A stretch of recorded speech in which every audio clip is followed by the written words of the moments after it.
할렐루야. 오늘도 하나님의 거룩한 사랑과 은혜가 우리의 삶 가운데 풍성하시기를 주님의 이름으로 축원합니다. 영국의 목회자이자 시인이었던 올리버 골드 스미스가 이런 말을 했어요. 우리 인생의 최대 자랑은 한 번도 실패하지 않은 것이 아니라 넘어질 때마다 다시 일어났다는 것입니다. 사실 우리 인생은 실패의 연속이죠. 날마다 실패의 기억을 안고 살아가는 것이 우리들의 모습입니다. 때로는 그 실패의 기억이 우리 인생의 중요한 결정을 해야 할 그 순간에 우리의 발목을 잡기도 합니다. 그래서 다시 일어서는 것이 중요합니다. 그럼 우리는 왜 실패하는 것일까요? 그리스도인으로서 우리의 실패를 성경적으로 신앙적으로 어떻게 이해해야 할까요? 어떻게 해야 실패로 끝나지 않고 성공으로 이어질 수 있을까요? 구약 성경을 보면 부당한 고난을 당한 사람들의 이야기가 나옵니다. 아마 그 중에 가장 먼저 떠오르는 사람이 있다면 요셉일 것 같습니다. 요셉은 야곱의 11번째 아들이죠. 어렸을 때 형들에 의해 애굽의 노예로 팔려갑니다. 하지만 우여곡절 끝에 애굽의 총리가 되었습니다. 그런데 이상한 것은 성경을 아무리 찾아보아도 요셉이 그다지 고난당할 만한 어떤 잘못을 저지른 적은 없다라는 것입니다. 우리는 보통 현재 일의 원인을 과거에서 찾기 마련이죠. 그러다 보니 어떤 부당한 일, 고난을 겪으면 내가 왜 이런 일을 겪을까? 내가 이런 일을 당할 만한 나쁜 짓을 한 적이 있는가? 왜 나에게 이런 일이 일어나는가? 이런 생각을 하게 됩니다. 쉽게 나에게 닥치는 고난을 인정하기 어려운 거죠. 받아들이기 어려운 거예요. 그런데 요셉은 자신의 상황을 조금 다른 시각으로 받아들였습니다. 자기를 고난으로 떠넘긴 형들, 인생 전체를 엉망으로 만든 그들을 오랜만에 만난 그 자리에서 그는 이렇게 말합니다. 형들은 내 인생을 해치려고 했지만 하나님은 그것을 선으로 바꾸셨습니다. 그 일이 있었기 때문에 오늘 많은 백성들을 구원할 수 있게 되었습니다. 네, 요셉은 자신의 삶에 있었던 고난을 실패로 보지 않았습니다. 하나님의 구원의 역사로 바라보았던 거죠. 그러고 나니 요셉의 삶에서 원수처럼 여겨졌던 그 형들을 용납하게 되었고 지금의 이 성공을 나눌 수 있게 된 것입니다. 요셉이 정말 대단한 것은 그가 분명 부당한 상황들, 실패 상황에 있었음에도 불구하고 한 번도 좌절하지 않았다는 겁니다. 오히려 성경은 그의 인생이 더 좋지 않은 환경으로 치달을 때마다 하나님이 함께 하셨다라고 간증하고 있습니다. 창세기 39장 2절을 보면 여호와께서 요셉과 함께 하심으로 그가 형통한 자가 되어 그의 주인 애굽 사람의 집에 있었다. 이때가 바로 요셉이 보디발의 집에 노예로 팔려간 때였습니다. 그런데 그런 요셉을 두고 뭐라고 말합니까? 형통한 자가 되었다라고 말합니다. 39장 21절에 보면 여호와께서 요셉과 함께 하시고 그에게 인자를 더하사 간수장에게 은혜를 받게 하셨다라고 말합니다. 이때는 요셉이 보디발의 아내의 모함에 감옥에 갇혔을 때를 말합니다. 이번에도 하나님은 요셉과 함께 하셨다라고 말씀하시면서 그의 삶을 형통한 길로 인도하셨다라고 말합니다. 우리가 생각하는 실패와 성공, 그거와는 전혀 다른 인생의 관점을 보여주고 있습니다. 성경은 그렇게 우리 인생을 판단합니다. 네, 누가 보아도 요셉의 전체 인생을 보면 정말 감동적이죠. 그의 삶은 탁월했습니다. 세상의 정의와 기준으로 보면 말도 안 되는 불의와 불법이 가득했고 그로 인한 분노와 악의가 가득 차야 했지만 성경의 기준은 달랐습니다. 요셉의 판단은 달랐어요. 요셉이 그렇게 노예로 팔려갔지만 결국은 그가 애굽의 총리가 되었습니다. 어떻게 그렇게 할 수가 있었을까요? 우리의 삶의 진가는, 우리 신앙의 진가는 평상시엔 잘 드러나지 않습니다. 우리가 피곤하고 지쳤을 때, 모두가 힘들어하는 그 순간에 올 때 그 탁월함이 드러납니다. 사실 어느 누구든 자신의 인생 속에 찾아온 고난을 피할 수 있는 사람은 아무도 없습니다.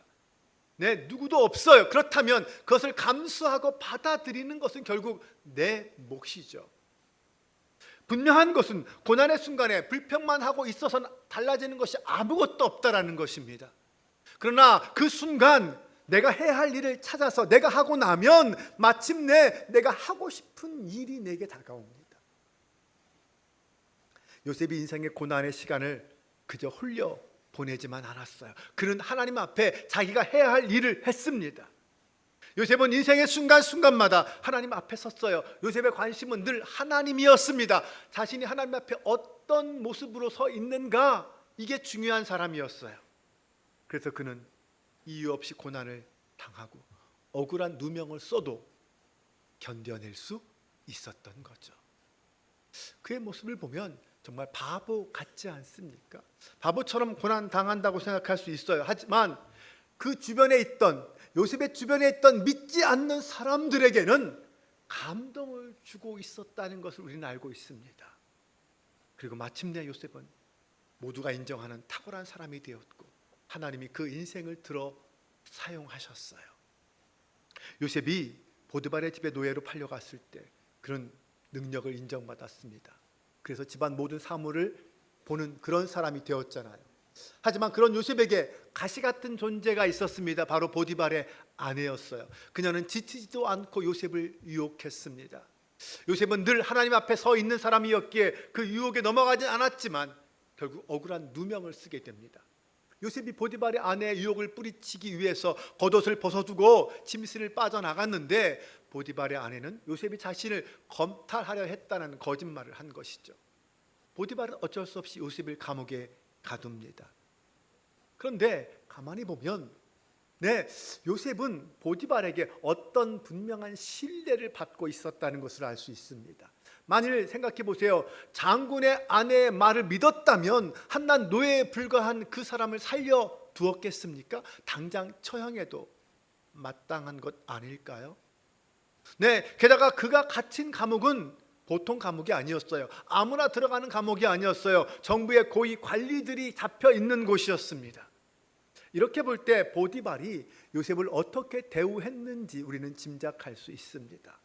비록 겉으로 드러난 것은 요셉을 감옥에 가두는 것이었지만 그것을 통해서 자신의 체면도 세우고 집안의 수치도 좀 감추고 동시에 요셉도 보호하고 싶었던, 보호하려고 했던 그런 것은 아니었을까요?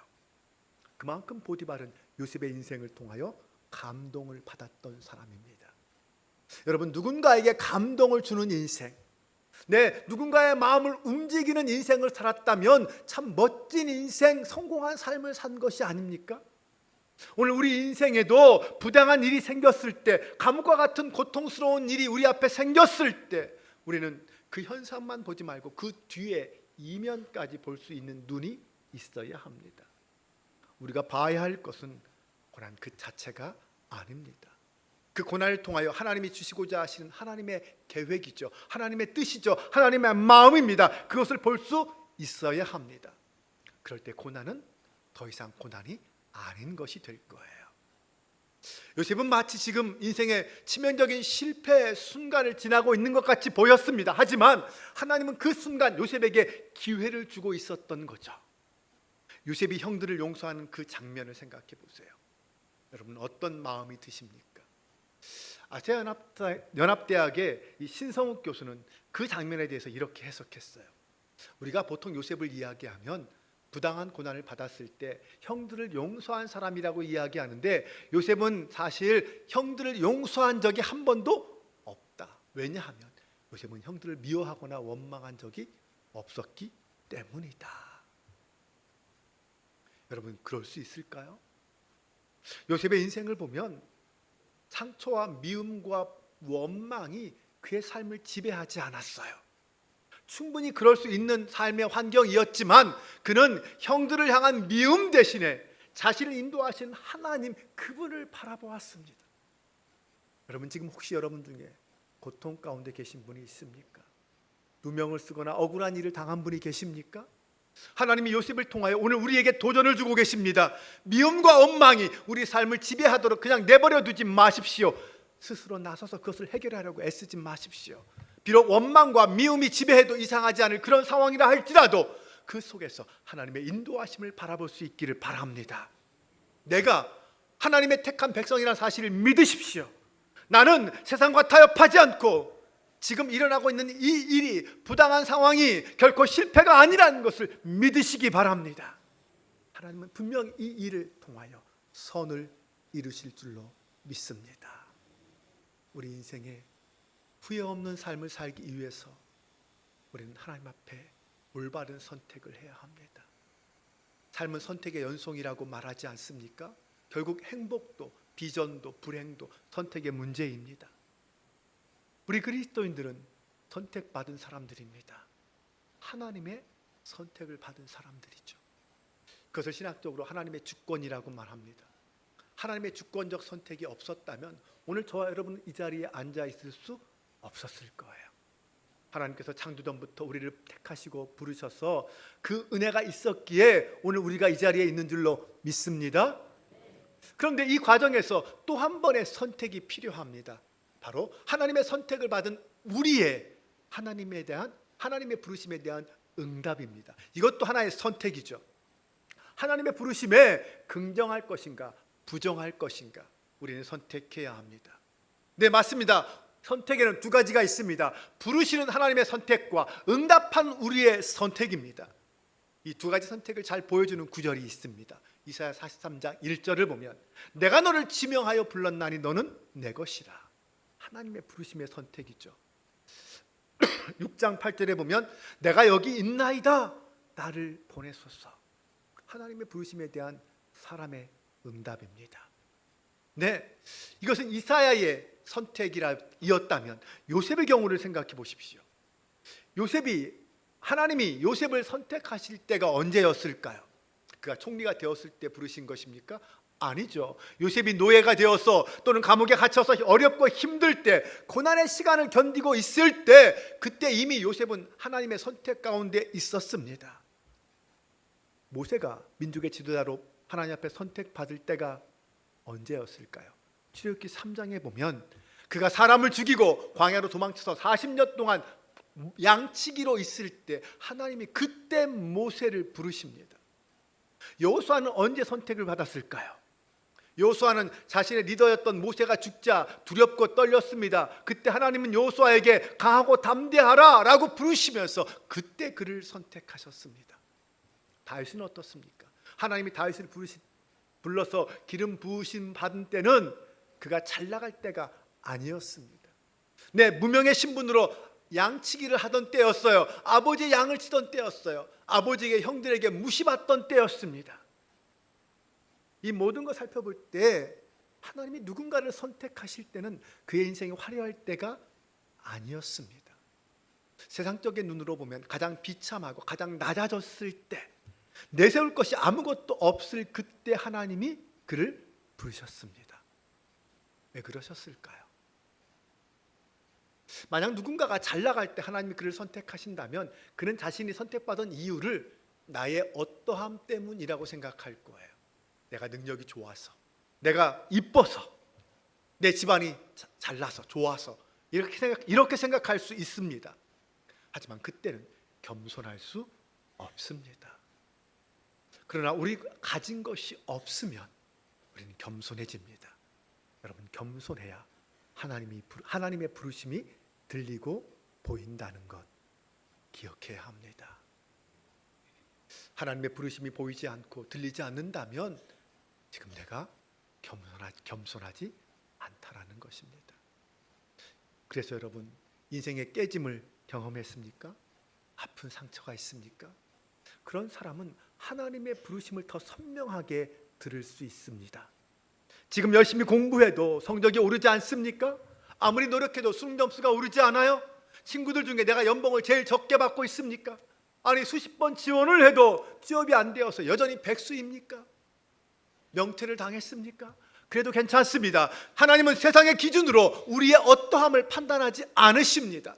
하나님은 자기의 힘으로 잘 나가는 사람들을 선택하지 않으셔요. 그런 사람이 아니라 아직 완성되지 않았어도, 비록 실패를 경험하고 있어도 오직 하나님을 의지할 수밖에 없는 사람, 하나님을 예배하고 거룩한 삶을 살고 있는 그 사람, 하나님은 그를 찾고 그를 부르신다는 것입니다.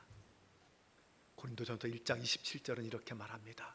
그러나 하나님께서 세상에 미련한 것들을 택하사 지혜 있는 자들을 부끄럽게 하려 하시고 세상에 약한 것들을 택하사 강한 것들을 부끄럽게 하려 하시며. 여러분, 문제는 내가 어떤 삶을 선택하느냐입니다. 하나님 말씀하시는 그 미련함의 기준은 세상적인 기준이에요. 세상적인 시각이죠. 누가 봐도, 객관적인 시선에서 봐도 미련한 사람을 말합니다. 그런데 그런 미련한 사람을 하나님이 쓰시길 원하신다면 그 모양을 얼마든지 바꾸어서 당신이 원하시는 대로 사용하실 수, 만드실 수 있다라는 것입니다. 하나님이 부르실 때 내가 내 능력을 바라보면서 할 수 없다라고 말하는 것은요, 불신앙입니다. 하나님을 믿지 못하는 거죠. 그와 반대로 하나님의 부르심에 순종하지 않으면서 자신의 지혜대로 살아가려고 애쓴다면 그 모습은 교만한 모습으로 또 하나의 불신앙입니다. 그러므로 하나님의 선택은 전적으로 그분의 주권에 속한 것입니다. 오늘 하나님이 우리를 어떤 모양으로 선택하시든 그것은 하나님의 계획과 섭리 가운데 있습니다. 우리는 그것을 믿어야 합니다. 무엇보다 우리가 지금 이 자리에 있는 것도, 우리가 각각의 직분과 사명을 갖고 하나님의 교회를 섬기는 것도 하나님의 부르심의 결과라는 사실을 부인해서는 안 됩니다. 그것만으로도 우리에게 비전이 생기는 거죠. 내가 하나님의 부르심 앞에 지금 이 자리에 있다, 하나님은 나를 통하여 당신의 역사를 이루시고 행하실 것이다 라는 분명한 비전이 오늘 저와 여러분에게 있기를 축원합니다. 하나님의 선택은 우리에게 나를 어떻게 사용하실까에 대한 기대감을 갖게 합니다. 하나님이 나를 부르셨다면 결코 나를 포기하지 않으실 거다, 당신의 계획 가운데 나를 사용하실 거다라는 기대가 있어야 한다는 거죠. 네, 우리가 살아가면서 그런 기대감조차 없다면 얼마나 불행한 인생입니까? 우리가 살아가면서 가슴 뛰는 일이 없다면, 선명한 비전이 없다면 그 인생은 안타까운 인생입니다. 가슴 뛰는 일이 있고 선명한 비전이 있다면 정말 복받은 축복입니다. 문제는 그 선택에 대한 우리의 응답이죠. 어떤 사람은 그런 부르심 앞에서 내 안위와 내 생존의 기준을 가지고 응답하는 사람들이 있습니다. 그러나 우리는 하나님의 뜻을 따라, 그분의 부르심을 따라 응답해야 합니다. 아브라함을 보십시오. 그는 내가 지시할 땅으로 가라라는 말씀에, 그 부르심에 응답해서 순종했죠. 그래서 그가 간 곳이 어디입니까? 가나안 땅입니다. 하지만 조카 롯은 어떻게 했습니까? 하나님의 부르심의 음성을 듣고 간 것이 아니라 삼촌인 아브라함을 따라갔습니다. 같이 가나안 땅으로 갔어요. 그 결과는 어떻습니까? 물론 롯도 그 과정에서 많은 복을 받았습니다. 네, 정말 하나님의 부르심을 받은 사람 옆에만 있어도 복을 같이 받는 것 같아요. 여러분 주변에 하나님이 주신 축복을 받는 사람이 있다면 그 사람과 친해지십시오. 그 축복의 고물이 나에게도 떨어질 수도 있어요. 하지만 여러분, 그 둘에게 선택의 순간이 왔을 때 어떻게 되었어요? 너무나도 많은 복을 받아서 아브라함과 욥이 함께 거주할 수 없는 상황이 되었습니다. 그로 인해 롯의 목자와 아브라함의 목자가 서로 다투는 일이 많아졌어요. 사실 하나님의 부르심에 따라 사는 그 아브라함에게는 그런 것이 좋지 않게 보였습니다. 아브라함에게는 무엇을 얼마나 많이 갖느냐가 아니라 그것보다는 가족들이 서로 화목하고 행복하게 사는 것이 더 중요한 가치였습니다. 그래서 조카 롯을 불러 말해요. 우리가 한 친족인데 이렇게 다투어서야 되겠느냐? 너가 먼저 땅을 선택해. 그러면 나는 반대로 갈게. 서로 헤어지자고 합니다. 그 말을 들은 롯이 고민을 하죠. 그리고 눈을 들어 요단 지역을 바라보았습니다. 그곳에는 이미 소돔과 고모라가 있었고 물이 넉넉하고 풍요로워 보였습니다. 여호와의 동산 같고 애굽 땅 같았다고 성경은 말합니다. 가축을 기르기에 적합한 곳이었어요. 결국 롯은 자신의 생존과 풍요를 위해서 소돔과 고모라가 있는 요단 지역을 택합니다. 여러분, 롯의 선택의 기준에 하나님은 없었습니다. 그래서 아브라함은 조카 롯과는 반대인 가나안 땅에 거주하게 되었죠. 그것은 황량한 광야 땅이었습니다. 먹을 풀도 먹을 물도 많지 않은 곳이었습니다. 하지만 그의 선택은 생존이 아니었어요. 그에겐 하나님의 부르심, 분명한 비전이 있었습니다. 그는 믿음으로 선택한 땅, 가나안 땅에 있었습니다. 믿음이 없이는 이란 찬양이 있습니다. 2주일 3집에 있는 찬양인데 가사가 이래요. 주님, 제 마음이 너무 둔해서 주님을 볼 수 없습니다. 이 땅에 속하여 이 땅만 보다가 주님 손을 놓쳤습니다. 나는 나그네로 왔는데 왜 주저앉게 되었나? 나는 청지기인데 언제부터 내 삶의 주인이 되어버렸나? 믿음이 없이는 기쁘시게 못하나니 고된 수고도 다 헛될 뿐이라. 믿음이 없어서 무너진 삶의 모든 자리에 다시 주님을 기다립니다. 믿음이 없이는 기쁘시게 못하나니 주를 찾는 자 반드시 만나리. 믿음이 없어서 무너진 삶의 모든 자리에 다시 주님을 기다립니다.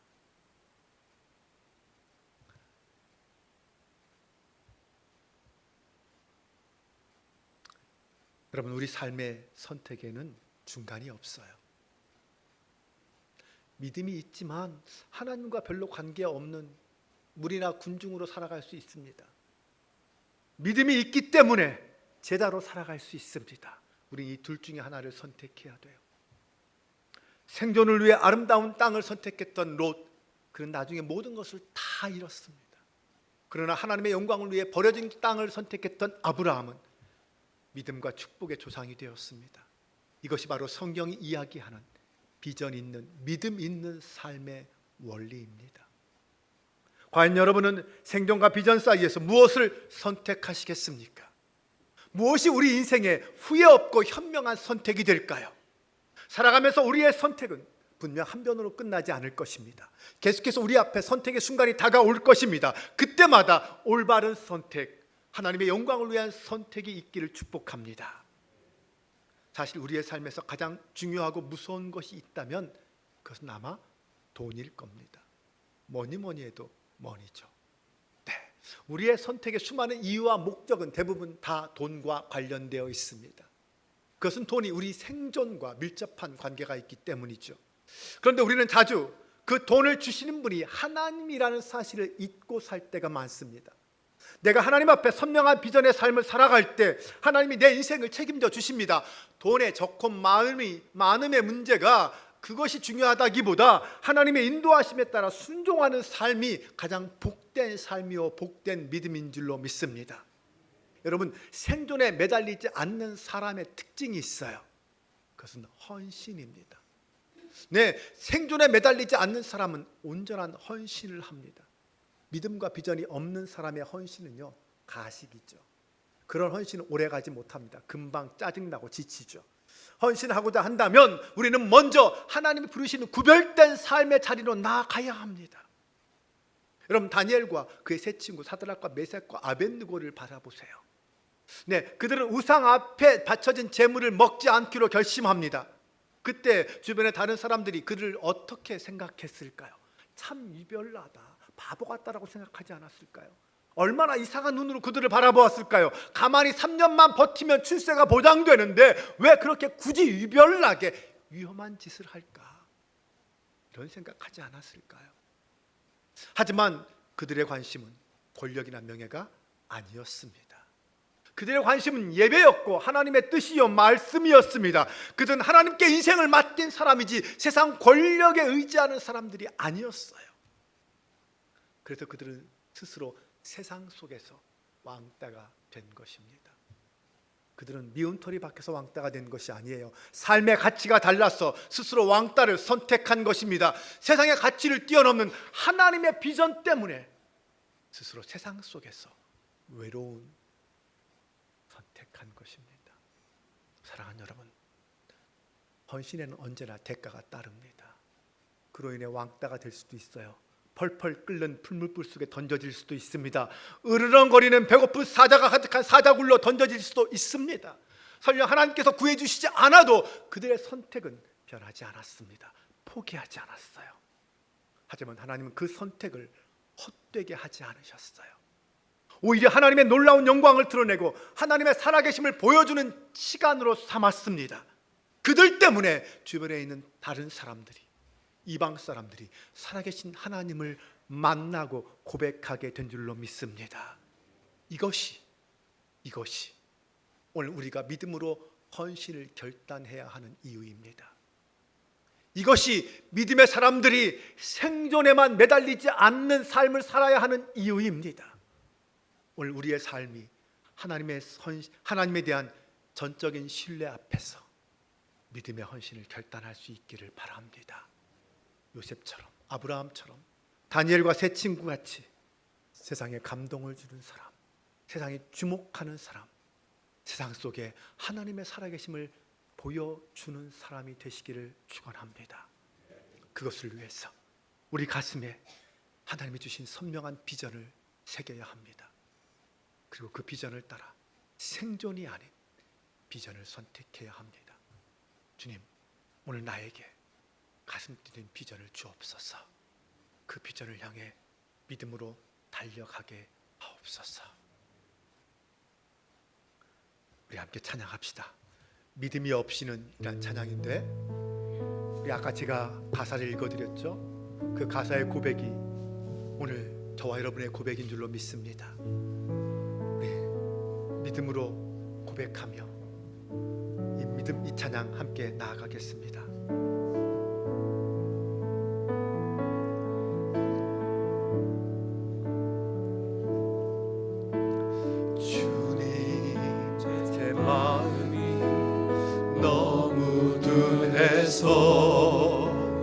주님을 볼 수 없습니다.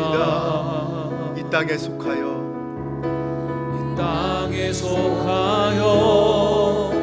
이 땅만 보다가 주님 손을 놓쳤습니다. 다시 한번 고백합니다. 주님, 제 마음이 너무 둔해서, 주님, 제 마음이 너무 둔해서 주님을 볼 수 없습니다. 이 땅에 속하여 이 땅만 보다가 주님 손을 놓쳤습니다. 나는 나그네로 왔는데 나그네로 왔는데 왜 주저앉게 되었나. 나는 정직인데 언제부터 내 삶의 주인이 되어 버렸나.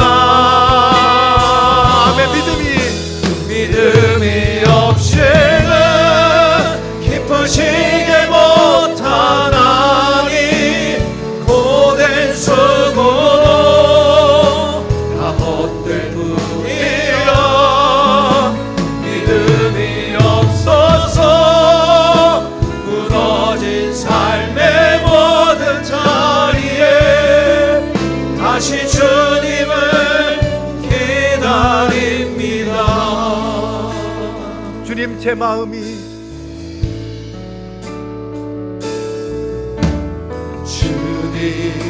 제 마음이 너무 둔해서 주님을 볼 수 없습니다. 이 땅에 속하여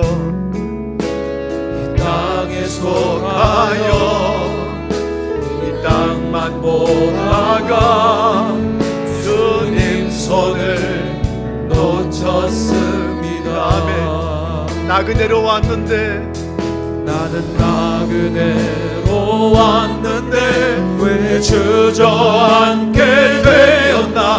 나는 정직인데 언제부터 내 삶의 주인이 되어 버렸나. 믿음이 없이는 기쁘시게 못하나니 오랜 수고도 다 헛될 뿐이라. 믿음이 없어서 무너진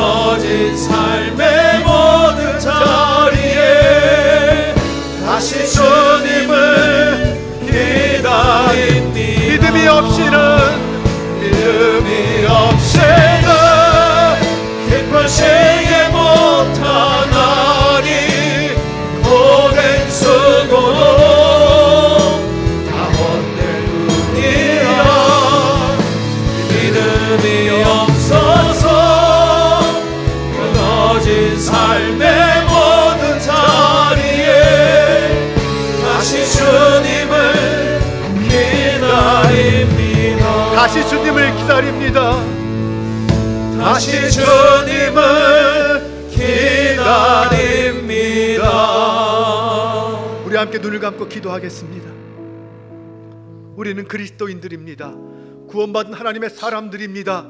우리는 이 땅에 살면서 부당한 고난 앞에서, 세상의 유혹과 시련 앞에서 우리의 믿음을 보여주어야 합니다. 주님, 날마다 말씀 안에서, 주님 안에서 믿음과 헌신의 길을 걷게 하여 주옵소서. 우리의 헌신의 결단이 있게 하여 주옵소서. 이 시간 주여 한번 외치고 기도합니다. 주여, 할렐루야, 할렐루야. 아버지 하나님, 우리는 그리스도인입니다. 주님의 부르심 앞에 하나님의 사람으로 서 있습니다. 아버지, 땅의 고난 앞에서, 시련 앞에서 헌신의 결단을 하게 하여 주옵소서. 믿음의 길을 걷게 하여 주옵소서. 아버지 하나님, 내가 가야 할 그 길이 하나님이 기뻐하시는 길이요, 하나님이 원하시는 길인 줄 믿습니다. 날마다 헌신과 믿음의 길의 결단을 하나님 앞에 나아가는 자에게 되게 하여 주옵소서. 안 되는 것, 못하는 것 내려놓고 하나님 바라보게 하여 주옵소서. 하나님 영광 받아 주옵소서. 헌신과 믿음의 자리에 서서 하나님을 바라볼 수 있도록 인도하여 주옵소서. 아버지 하나님, 오늘도 우리와 함께 하시며 날마다 도와주심에 감사합니다. 주님의 부르심 앞에 믿음으로 응답하는 저희가 되게 하옵소서. 비록 연약하고 부족해도 낙심하거나 포기하지 말게 하옵소서. 주님은 미련한 자를 들어 지혜 있는 자를 부끄럽게 하신다고 하였습니다. 주님의 능력을 믿고 믿음으로 인내하며 흔들리지 않기를 원합니다. 주님의 선하신 손길을 믿고 소망으로 살게 하옵소서. 이 땅만 바라보는 어리석은 자가 아니라 믿음으로 하늘의 하나님을 바라보며 주님의 역사하심을 기다리는 저희가 되게 하옵소서. 사랑의 하나님, 믿음의 결단과 헌신의 수고가 멈추지 않는 우리의 삶이 되게 하여 주옵소서. 아버지 하나님의 마음과 눈으로 우리의 이웃들을 보게 하시고 믿음으로 문제들을 바라보게 하옵소서. 주님을 향한 믿음과 헌신이 아름답고 풍성한 열매를 거두는 그 순간까지 포기하지 않고 인내하며 그 길을 걷는 저희 모두가 되게 하옵소서. 우리 구주 예수 그리스도의 이름으로 기도합니다. 아멘.